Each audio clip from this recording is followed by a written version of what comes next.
Bentrovati a questa prima puntata del nuovo magazine di Punto Triveneto, una trasmissione che vi terrà compagnia per gli eventi, per quello che succede appunto nel Triveneto. Oggi abbiamo due argomenti molto importanti. Primo argomento che vedrete è un convegno, una tavola rotonda che si è tenuta a San Floriano del Collio per quel che riguarda le strade del vino.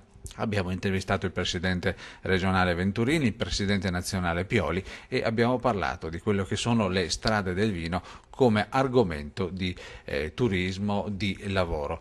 E la seconda parte invece partiremo nel viaggio della memoria sul treno storico Fogliano-Re di Puglia fino a Caporetto Cobarid e da lì si estrapolerà tutta una serie di ricordi. Ma adesso partiamo con le strade del vino a San Floriano.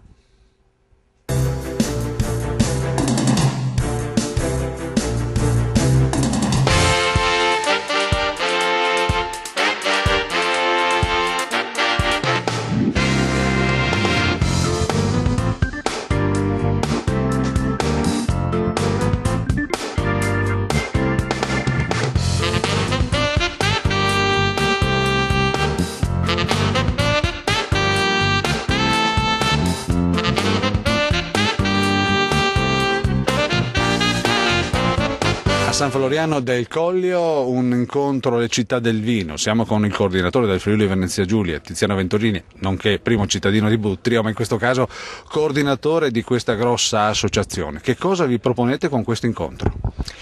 Allora, oggi parleremo di strade del vino, un argomento assolutamente interessante, una opportunità importante anche per la nostra regione. Di strade del vino a livello nazionale ce ne sono tante, 154 per l'esattezza, in Friuli Venezia Giulia ce n'è una sola e le province stanno lavorando per realizzarne delle altre. Noi come Associazione Nazionale Città del Vino abbiamo una grossa esperienza di strade del vino, l'associazione da anni sta lavorando a fianco di strade del vino a livello nazionale e vorremmo proporci a livello locale, quindi a livello regionale, come un'organizzazione che può supportare, può dare una mano in questo senso. Pertanto non vogliamo fare le strade del vino, ma vogliamo supportare, nel caso specifico, le province che sono state delegate a dare il via alle nuove strade del vino, supportare le province in questo percorso importante e determinante. Queste strade del vino, che utilità danno? Lo diciamo anche perché tante volte passiamo vicino a un cartello, vediamo, però sembra un mero cartello turistico. Vabbè, innanzitutto dobbiamo dire che le strade del vino non sono un mero percorso tracciato su una carta geografica, è un sistema integrato di promozione del territorio. Quindi è un coinvolgimento in primis delle cantine chiaramente, ma non solo delle cantine, anche dei ristoranti, dei bed and breakfast, degli esercizi commerciali, di un sistema complessivo che propone il proprio territorio e la sua eccellenza. Quindi strade del vino significa aderire ad un sistema, crescere, migliorare l'accoglienza, perché qui dobbiamo fare accoglienza, dobbiamo far sì che il turista arrivi anche su questo territorio, che è un territorio stupendo, e che sia un ospite di questa meravigliosa terra che è il Friuli Venezia Giulia. Oggi ci saranno dei rappresentanti di altre regioni, prenderete spunto anche da quelle esperienze? Certamente, la volontà è appunto questa, di vedere quelle che sono state le altre esperienze, soprattutto quelle positive. Oggi noi abbiamo qui esperienze positive che arrivano dalla Toscana, che arrivano dall'Emilia Romagna. Io credo che l'aspetto, direi, negativo nostro, che è quello di non aver fatto ancora nuove strade del vino, deve diventare un aspetto positivo. Il fatto che altri le strade del vino le hanno fatte, noi vogliamo partire da dove gli altri in maniera positiva sono arrivati. A San Floriano, sul confine, confine che non c'è più nell'Italia, si parla di strade del vino con l'associazione Città del Vino. Sindaco, perché lei è qua? Intanto è presidente di questa associazione, ma spieghiamo che cos'è l'associazione Città del Vino.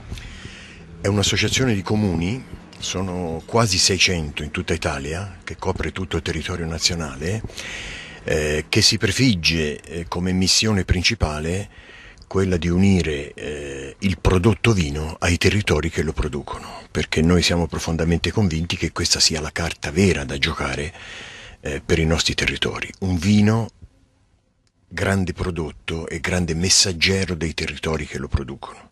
Questo è il senso. I comuni credono di avere un ruolo importante in questo, di accompagnare il mondo della produzione del vino, come dire, proprio in questa funzione di raccontare una tradizione, una cultura, un modo di vivere, un modo di mangiare. L'enogastronomia, che è una grandissima risorsa per tutti i nostri territori, di ogni angolo d'Italia. L'associazione quando nacque? L'associazione nacque nel 1987 all'indomani della tragedia del metanolo, che sembrava aver condannato agli occhi del mondo il vino italiano ormai come qualche cosa che avvelenava purtroppo le persone.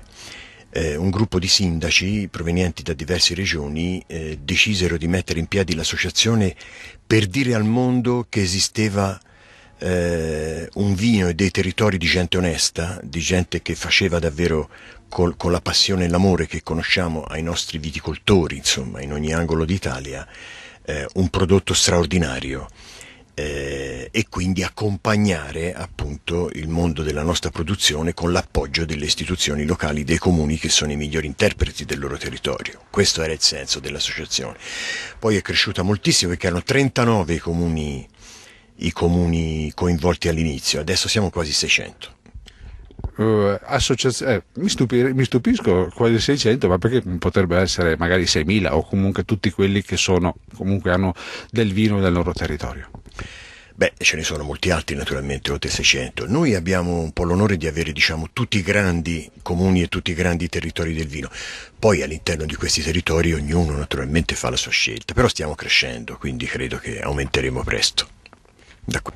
Il turismo è l'unica industria a livello mondiale che non subisce crisi. Questa è la frase che mi ha detto la professoressa Romano prima di questa intervista. Perché? Il turismo è il turismo in tutte le sue declinazioni, cioè il turismo si classifica come turismo tutti gli spostamenti di una persona per qualunque motivo, sia per divertimento, per piacere, che per svago, per riposo, ma anche per lavoro. E allora gli spostamenti delle persone in tutto il mondo e tra paesi e all'interno dei paesi spostano ricchezze e risorse economiche da un punto all'altro. Ma insomma, le strade e le città del vino hanno un senso, qualcuno magari potrebbe pensare, ma in realtà hanno molto senso. Hanno molto senso, specialmente per un territorio come quello italiano che ha già, come dire, una riconoscibilità in termini di sapori, di gusto e di bellezze anche paesaggistiche. E i nostri paesaggi sono costituiti anche dai vigneti, ricordiamoci, vigneti, oliveti, alberi da frutta e altro. Cose tipiche che fanno il paio con il web. Certo, il web, diciamo, ha scompaginato un mondo del turismo che era sempre vissuto diciamo, attraverso le mediazioni delle agenzie di viaggio e dei tour operator, che continuano a sussistere ma hanno dei margini e dei target molto diversi. E dalle nostre indagini, ma non solo da quelle che del mio gruppo di ricerca ma anche di altri, invece il turista che poi fa anche enogastronomia è un turista che prende molto, ricerca molte informazioni su web, ama definirsi da solo i paesaggi, avere suggestioni e inviti, ma poi compone da sé la sua vacanza. Però deve trovare qualcuno di organizzato sul posto.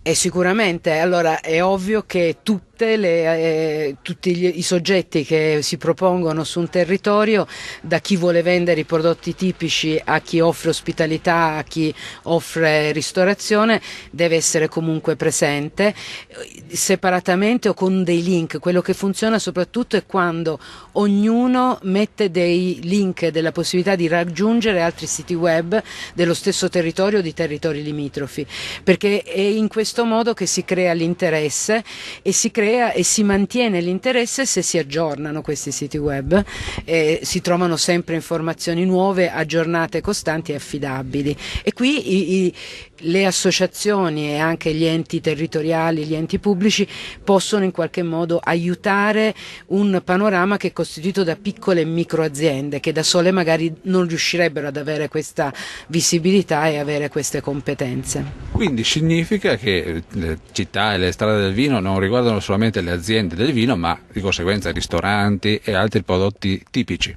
Sicuramente. Devono essere per forza insieme.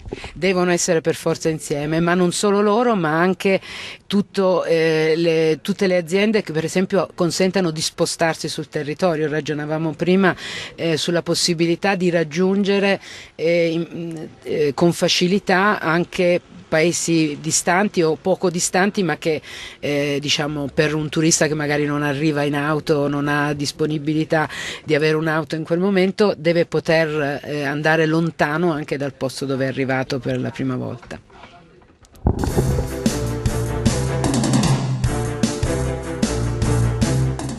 Ed era la prima parte dello speciale oggi dedicato alle strade del vino.